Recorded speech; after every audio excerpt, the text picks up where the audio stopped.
हाय, मी शिवाजी शिंदे, एक हेल्थ आणि fitness coach.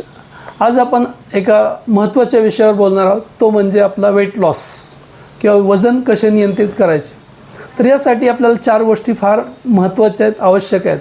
तर पहिली गोष्ट, प्रत्येकाला कळलं पाहिजे की आपलं कॅलरी कन्झम्पशन किती आहे किंवा आपली रिक्वायरमेंट किती आहे आपल्या बॉडीची.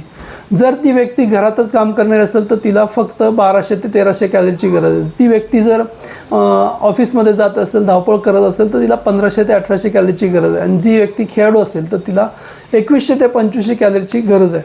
मग आपण ज्या कॅलरी कन्झ्युम करतोय त्या किती करतो हे कळणं महत्त्वाचं आहे. दुसरा विषय, आपण जे आहार घेतोय त्यातून आपल्याला कॅलरी मिळत आहेत का फक्त कॅलरी मिळत आहेत. आणि तिसरी गोष्ट, आपण कॅलरीसोबत म्हणजे आपण जे जेवण जेवतो त्यातून मिनरल्स, विटॅमिन्ससोबत कॅलरी मिळत आहेत. हे जर आपण 3 गोष्टी कळल्या. आता चौथी गोष्ट काय की आपण कॅलरी कन्झम्पशन वाढवण्यासाठी, जर वेट लॉस करायचं तर कॅलरी कन्झम्पशन वाढवलं पाहिजे. त्यासाठी काय करायचं? व्यायाम, एक्झरसाइज, ज्याच्यामध्ये सायकलिंग, वर्कआउट, स्विमिंग असं असू शकतं. तर तुम्हाला काय पर्याय आवडला ते नक्की सांगा. आणि आपल्या वेट लॉससाठी मी इथून पुढे आपल्याला बऱ्याच गोष्टी सांगणार आहे. तर स्टे ट्यून आणि चॅनलला सबस्क्राईब करा, लाईक करा. थँक्यू. शेअर करा. Bye bye. भेटूया नेक्स्ट व्हिडिओमध्ये.